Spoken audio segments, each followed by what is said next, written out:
त्यानंतर विजेंद्र मेमरूड, यानंतर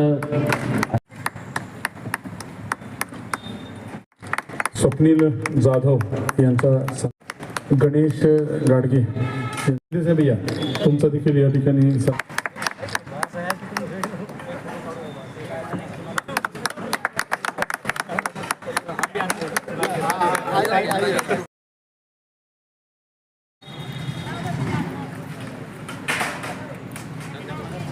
बाबा साहब अम्बेडकर जी ने हम सबको जो संविधान दिया उसके तहत पिछले कई दशकों में जो भारत के लोगों का जो दलित वर्ग है या जो महिलाएं हैं या जो समानता का जो अधिकार दिया है, शिक्षा का अधिकार दिया है, इसकी वजह से जो देश में प्रगति हो रही है, हम सब लोग उनकी बातों से बहुत कुछ सीखते हैं, प्रेरणा लेते हैं और समाज के उत्थान के लिए जो भी हम लोगों से बन पड़ता है वो हम लोग कोशिश करते हैं।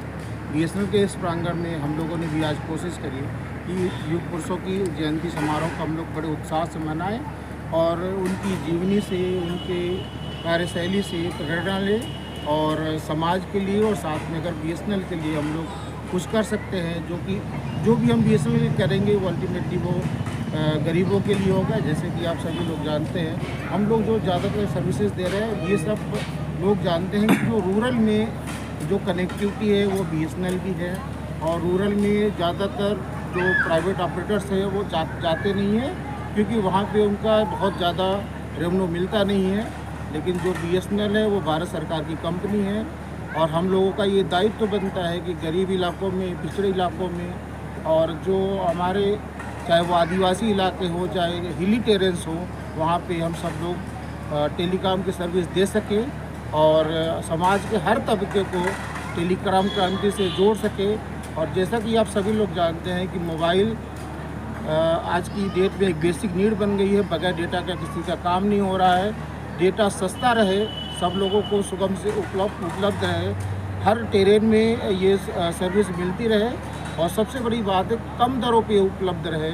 इसके लिए BSNL अपना पूरा प्रयास कर रहा है, कोशिश कर रहा है और हमें उम्मीद है कि जिस तरह से हम लोगों ने 4G अभी इंस्टॉल किया है और आप सभी लोग जानते हैं कि अभी जुलाई अगस्त में तकरीबन 50 लाख नए कस्टमर हम लोगों ने जोड़े हैं। इसके साथ साथ ये जो BSNL का रेवेन्यू भी बढ़ा है, हमें उम्मीद है कि जब 4G एक बार हम लोग कम्प्लीटली इंटीग्रेट कर लेंगे और अभी फ्यूचर में हम लोगों का 5G लाने का प्लान है क्योंकि जो 4G टेक्नोलॉजी है उसमें ऑलरेडी 5G टेक्नोलॉजी इनबिल्ट है।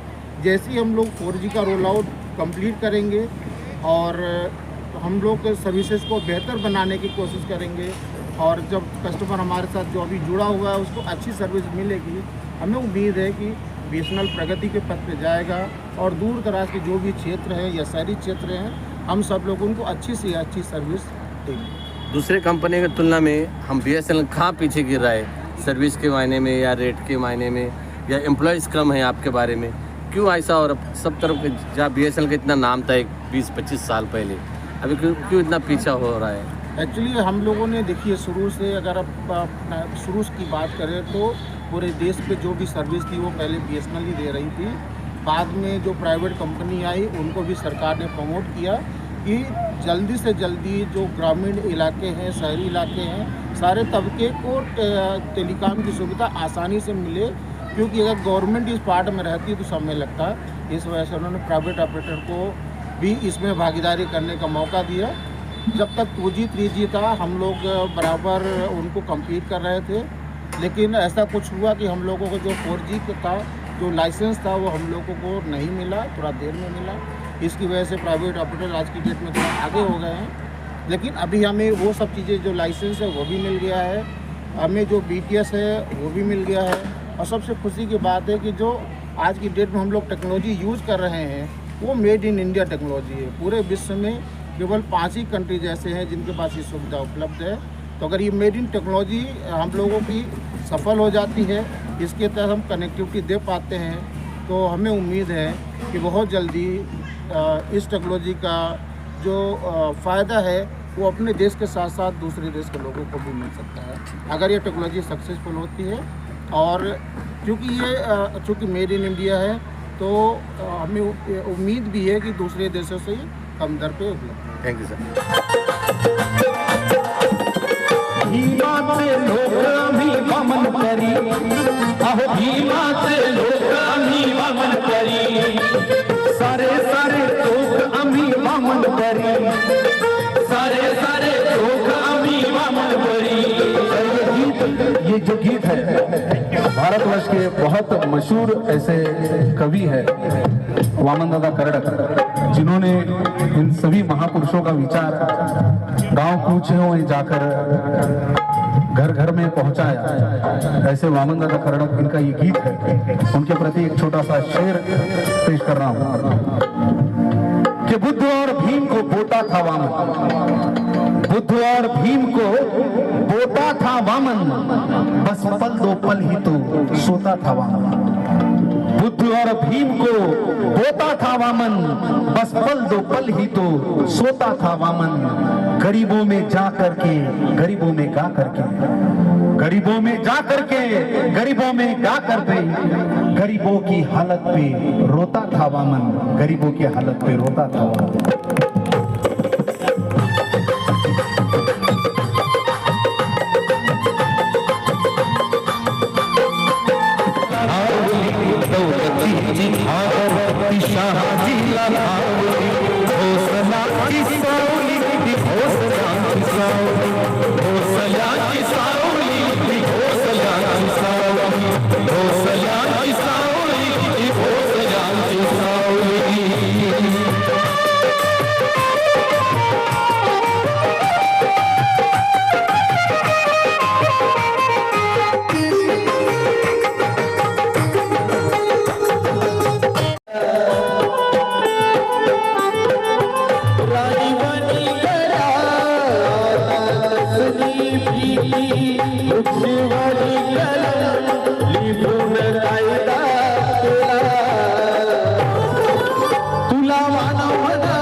गिरता राजा सिंह होता, शूर सुबा महाप्रताप होता, सह्य गिरता राजा सिंह होता।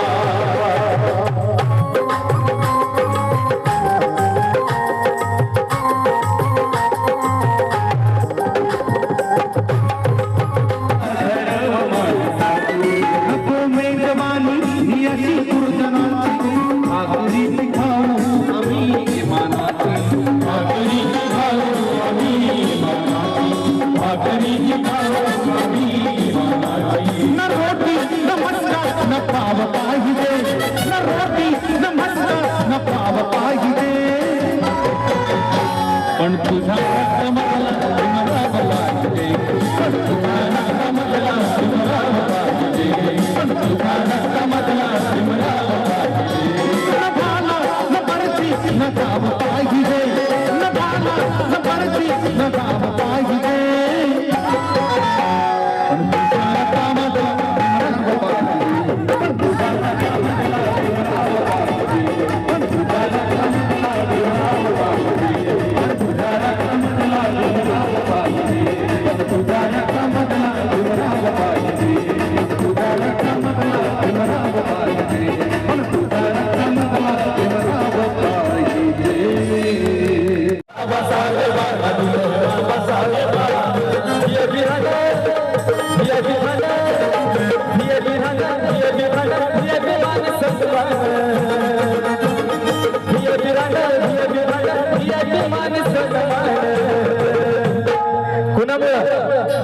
कुणामुळं अरे बाबासाहेबान दिले बाबासाहेबान बाबासाहेबान दिले बाबासाहेबान बाबासाहेबान दिले बाबासाहेबान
योगदान आहे कुणाचं योगदान लाल दिव्याच्या गाडीला आहे कुणाचं योगदान लाल दिव्याच्या गाडीला आहे कुणाचं योगदान लाल दिव्याच्या गाडीला